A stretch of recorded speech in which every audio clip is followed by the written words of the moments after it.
মানে যারা jam jelly আচার সস করে তাদের কাছে ওই ছোট ছোট চাষিরা নিয়ে যেতে পারবে না, আর নেওয়া নানা রকম সমস্যাও আছে।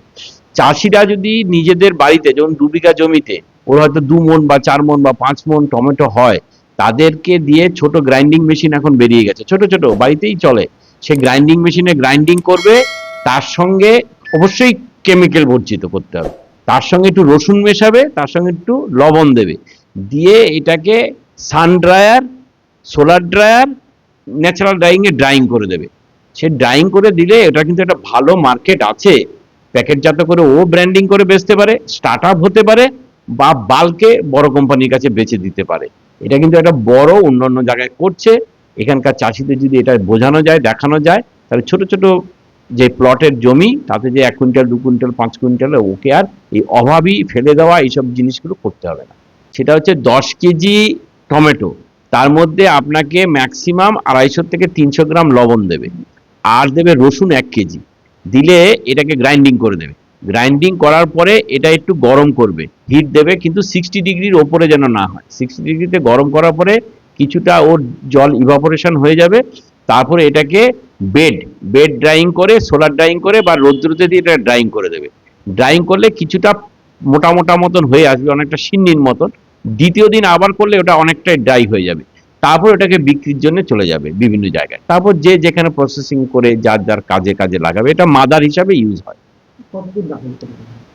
এটা দেখুন, আপনি যদি সারা জীবন রাখতে চান সেটা তো নয়, এটা খুব বেশি হলে 30 দিন বা 50 দিন বা 1 মাসের মধ্যে এটাকে বিক্রি করে ফেলা যায়। যদি কেউ ফ্রিজ করে রাখে, সারা বছর রাখতে পারে, -20 মানে ডিপ ফ্রিজ করে রাখে, সেটাও অনেকদিন বেশি থাকবে।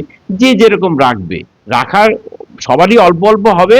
বাড়িতে ডিপ ফ্রিজ করেও রাখতে পারে, বা ইন্ডাস্ট্রিতে গিয়ে ইন্ডাস্ট্রিওয়ালার মতন রাখবে, সেটা আমাদের, এটা বাল্কে চলে যাবে।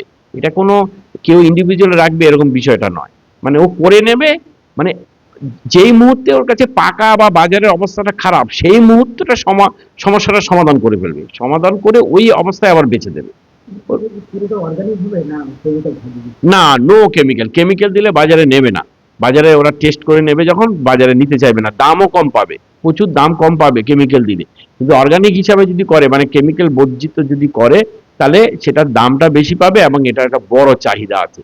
অনেক জায়গায় আমি দেখেছি এই ড্রাইটা নিয়ে গিয়ে স্যুপ করে, ইন্ডাস্ট্রিগুলোতে থেকে এরকম নিয়ে যায়, নিয়ে গিয়ে হোটেলগুলোতে টমেটো স্যুপ হিসাবে এটা খুব গরম জল দিয়ে করে খুব ব্যবহার হয়, পাহাড় টাহাড়ে নিয়ে যায়, এটা আমি দেখেছি। কোনো, আমরা যে সব কাজগুলো দেখেছি, প্রিজারভেটিভ একদমই দেওয়ার দরকার নেই। বিনা প্রিজারভেটিভে হয়ে যাবে, কিন্তু একটু ট্রায়াল এন্ড এরর করে দেখে নিতে হবে কোন টমেটোতে কি পরিমাণ লবণ, কি পরিমাণ রসুন, আর কি পরিমাণ জল আছে, সেটার উপর দেখে নিয়ে 2-1 বার করলে চাষি নিজেই শিখে যাবে। কৃষক অনেক দাম পাবে, এটা আমি আপনাকে গ্যারান্টি দিয়ে বলতে পারি। অভাবী যখন ও যে, ওখান থেকে ও চোখে পথ দেখছে না, না যে কি করব, এত বছর ধরে আমরা টমেটো বাজারে নিয়ে যেতাম, বাজারে গিয়ে ফেলে দিত, এইসব নয়।